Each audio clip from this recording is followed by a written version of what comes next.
Président de l'Assemblée nationale, Honorable Président du Sénat, Madame la Première ministre, chef du gouvernement, honorables députés et sénateurs, Mesdames et Messieurs les membres du gouvernement, Monsieur le Président du Conseil supérieur de la magistrature, Monsieur le Président du Conseil économique et social, Messieurs les Présidents des institutions d'appui à la démocratie, Mesdames et Messieurs les chefs de mission diplomatiques et représentants des organisations du système des Nations Unies, Mesdames et Messieurs les représentants des partenaires techniques et financiers, Mesdames et Messieurs les opérateurs du secteur, Mesdames et Messieurs les experts, universitaires et acteurs de la société civile, distingués invités, Mesdames et Messieurs. C'est avec une vision résolument tournée vers l'avenir que je procède ce jour à l'ouverture des États généraux des postes et télécommunications. Ces assises constituent un moment important. Elles traduisent la volonté de la République de regarder avec lucidité l'état réel d'un secteur stratégique afin de mieux en faire un levier de transformation économique, d'intégration territoriale et de souveraineté nationale. Il s'agit des premiers États généraux du secteur en République démocratique du Congo, appelés à déboucher sur des réformes et une relance structurelle réelle et sans complaisance. Mesdames et Messieurs, le monde change à une vitesse inédite. La révolution numérique redessine les économies, transforme les administrations, bouleverse les modèles d'affaires et reconfigure les rapports de puissance entre les nations. Dans ce monde en mutation accélérée, aucun pays ne peut prétendre à la croissance, à la compétitivité ou à la souveraineté en restant en marge des grands flux numériques, logistiques et informationnels. Il nous revient donc d'ériger le numérique, les télécommunications et la modernisation postale en levier stratégique de notre développement national. C'est dans cet esprit que s'inscrit notre ambition de faire de la République démocratique du Congo une nation digitale à l'horizon 2030, en cohérence avec les priorités du gouvernement.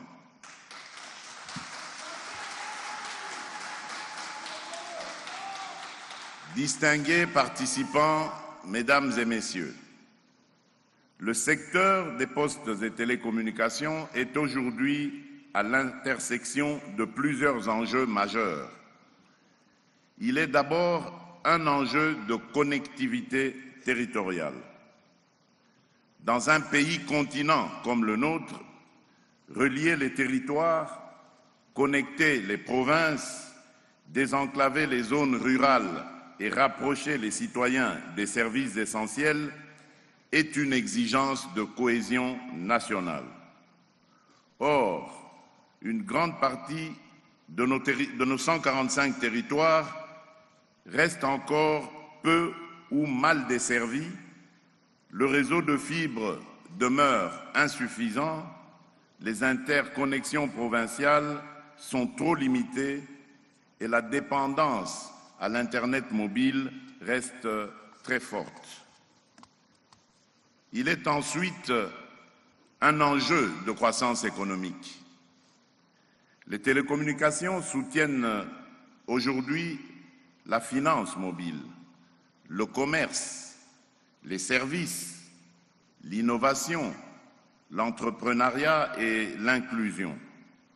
Elles créent des opportunités pour les jeunes, pour les femmes, pour les start-up, pour les PME et pour les territoires longtemps restés en dehors des circuits modernes de création de valeur. L'essor du marché mobile dans notre pays confirme d'ailleurs que la demande est réelle et que le potentiel reste considérable. Il est également un enjeu de gouvernance publique.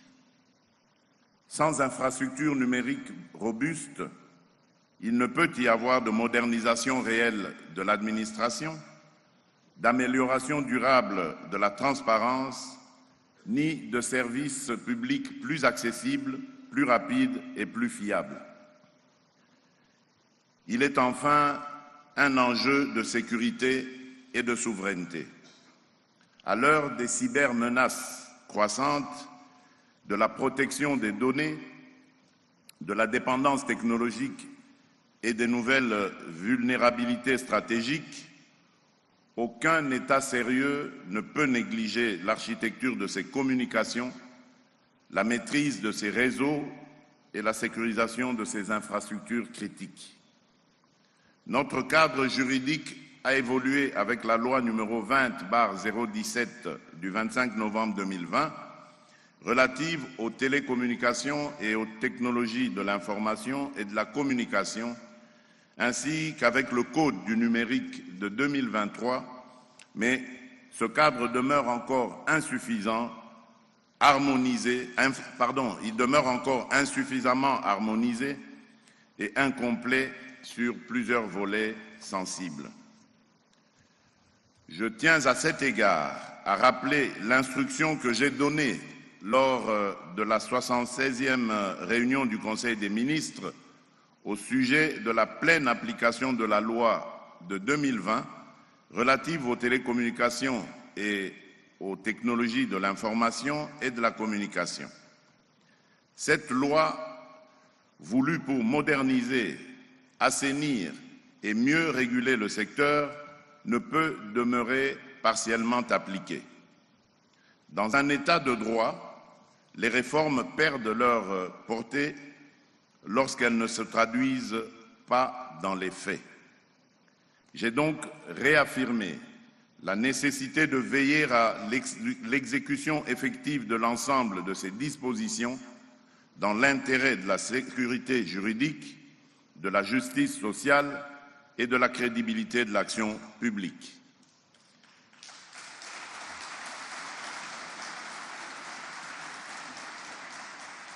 J'ai en particulier insisté sur l'impératif de rendre pleinement opératoire son article 40 qui consacre le droit des travailleurs congolais des entreprises de télécommunications à participer au capital social de leurs entreprises à hauteur de 5%.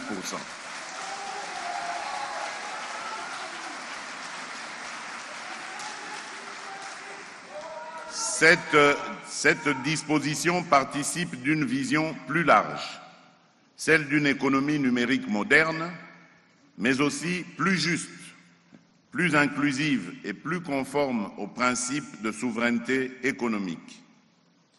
J'attends donc du gouvernement, en lien avec le ministère des Postes et Télécommunications et l'autorité de régulation de la Poste et des télécommunications de la République démocratique du Congo, la RPTC, qu'ils poursuivent sans délai les concertations nécessaires avec les opérateurs concernés afin de lever les obstacles persistants et de parvenir à une mise en œuvre effective, concertée et durable de cette exigence légale. Mesdames et Messieurs, je voudrais aussi appeler l'attention sur une dimension trop souvent négligée, la Poste. La Poste ne doit pas être laissée au bord du chemin. Elle ne doit pas être regardée comme un vestige du passé. Elle doit être pensée comme un outil moderne d'intégration territoriale, de proximité administrative, de logistique, de services financiers et de cohésion sociale.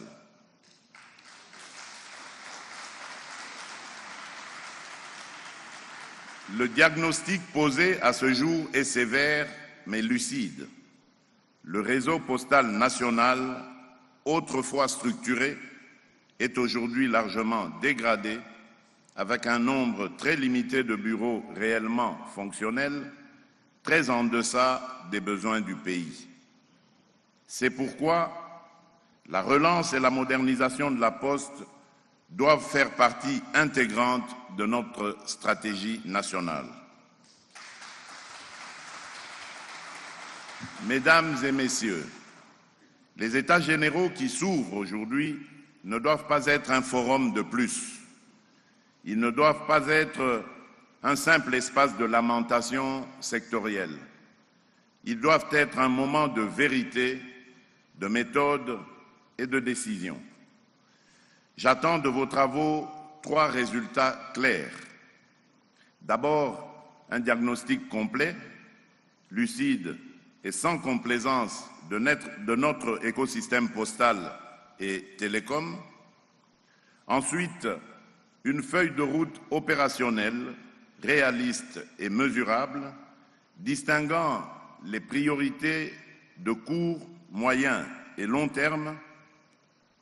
Enfin, la mise en place d'un cadre permanent de concertation, de coordination et de régulation capable d'assurer la cohérence des réformes et le suivi des engagements.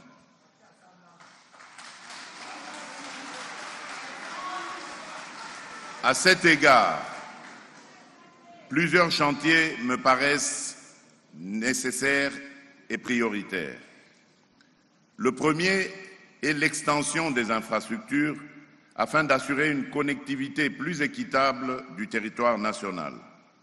Cela passe par l'accélération du déploiement de la fibre, le renforcement du backbone national, les interconnexions provinciales, les boucles métropolitaines, mais aussi par le recours à des solutions satellitaires et hybrides pour atteindre plus rapidement les zones enclavées.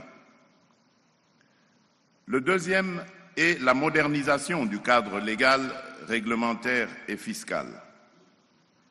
Le secteur ne peut pas se développer durablement dans l'incertitude, la dispersion des normes ou une fiscalité inadaptée.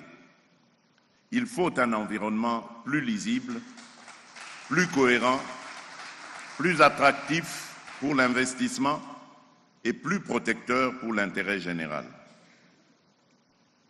Le troisième est la qualité du service et la protection des usagers. La croissance du marché n'a de sens que si elle s'accompagne d'une amélioration effective de l'accessibilité, de la qualité, de la fiabilité et du coût des services. Le quatrième est l'inclusion numérique et financière. Les télécommunications ne doivent pas seulement connecter des centres urbains déjà relativement servis. Elles doivent aussi ouvrir des opportunités nouvelles dans les territoires pour les populations rurales, pour les jeunes, pour les femmes, pour les petits entrepreneurs et pour les citoyens qui restent encore à distance du numérique. Le cinquième est l'éducation numérique et le développement du capital humain. Il ne suffit pas de connecter le territoire, il faut aussi préparer les femmes et les hommes appelés à vivre, à apprendre, à travailler et à entreprendre dans cet environnement nouveau. L'éducation numérique doit donc être pensée comme un investissement stratégique au service de la jeunesse, de l'employabilité, de l'innovation et de la compétitivité nationale. Elle doit toucher l'école, l'université, la formation professionnelle, mais aussi l'administration publique et les initiatives entrepreneuriales. Cette priorité s'inscrit pleinement dans l'un des engagements majeurs de mon second mandat, à savoir la création de plus d'emplois pour notre jeunesse, ainsi que dans le programme d'action du gouvernement 2024-2028, qui fait de la transformation numérique, du développement du capital humain et de la réduction des inégalités territoriales des axes structurants de l'action publique. Former au numérique, c'est donc non seulement réduire la fracture technologique, mais aussi donner à la République démocratique du Congo les compétences dont elle a besoin pour réussir sa modernisation. Le sixième est la souveraineté technologique et la sécurité numérique. La République démocratique du Congo doit pouvoir mieux protéger ses données, ses réseaux, ses administrations, ses infrastructures critiques et ses citoyens. Mesdames et messieurs, toutes ces réformes ne seront possibles ni par l'État seul, ni contre les acteurs du secteur. Elles exigent une synergie forte entre le secteur public, le secteur privé, les partenaires techniques et financiers, les universités, les experts, les opérateurs, les innovateurs et la société civile. Cette logique de mobilisation collective doit être au cœur de votre démarche. J'en appelle donc à la responsabilité de tous. Au gouvernement, j'instruis de prendre toutes ces responsabilités pour traduire les recommandations de ces assises en actions concrètes à travers un plan stratégique national des postes et télécommunications assorti d'objectifs clairs, d'échéances précises et de mécanismes rigoureux de suivi. Au secteur privé, j'adresse un message de confiance et d'exigence. La République démocratique du Congo est un marché d'avenir, un espace d'opportunités et un pays de croissance potentielle. Mais nous attendons en retour des investissements durables, de l'innovation, du respect des règles et une contribution réelle à l'inclusion territoriale. À nos partenaires, je dis que la transformation numérique de la République démocratique du Congo n'est pas seulement un enjeu sectoriel. Elle touche à la gouvernance, à l'éducation, à la santé, à l'emploi, à la sécurité, à la compétitivité et à l'intégration régionale. À notre jeunesse et à notre diaspora, je veux adresser un appel vibrant. Votre talent, votre créativité, votre expertise et votre capacité d'innovation ont pleinement leur place dans cette ambition nationale. La République a besoin de votre énergie, de votre intelligence et de votre engagement pour réussir sa transformation. Nous ne pouvons plus accepter que la fracture numérique continue de reproduire, voire d'aggraver, les fractures territoriales, sociales et économiques de notre pays. Le temps est venu d'en faire, au contraire, un levier de correction des inégalités, un instrument d'intégration nationale et un accélérateur de développement. Car en définitive, moderniser les postes et les télécommunications, ce n'est pas seulement réformer un secteur, c'est préparer la croissance, c'est élargir les opportunités, c'est renforcer la souveraineté, c'est mieux intégrer la nation, c'est donner à la République démocratique du Congo les moyens d'être pleinement actrice de son siècle. Sur cette conviction, je déclare ouverts les États généraux des postes et télécommunications.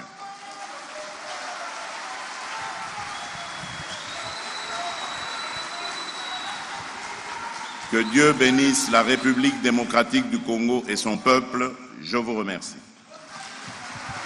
Voilà, jusqu'à présent, le président vient de